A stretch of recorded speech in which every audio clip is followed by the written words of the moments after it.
Here's an interesting one for you. Look, I am sat on a little rabbit run trying to avoid some traffic on a main road, which is actually going to add 40 minutes onto my journey. Not a problem, because I've got 419 miles left in my tank. Very noisy windscreen wipers, I need to replace those. But in front of me is an Audi, what is it, a Q4 40 e-tron. And it's had a smash. You can see on the camera, see how the front end's all falling apart.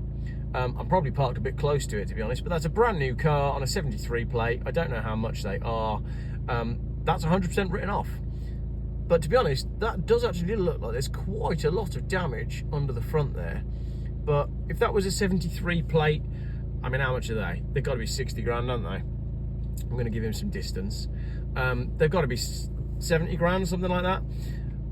If that was any other car, then it would be fixable. But because it's an electric car, it is not. That'll be a write-off, because every electric car that gets in a crash is written off because nobody wants to deal with them. And to be fair, it's quite brave of the lorry driver or the company that owns the lorry to even take the Audi on at all, because many people don't want to get involved with electric cars in any way, shape or form, because when they go into the insurance system, they need to have significant amount of space around them due to the risk of the batteries going up. So there we go. Broken EV on a truck. There's been an accident on the main road. I was trying to avoid it, but can't.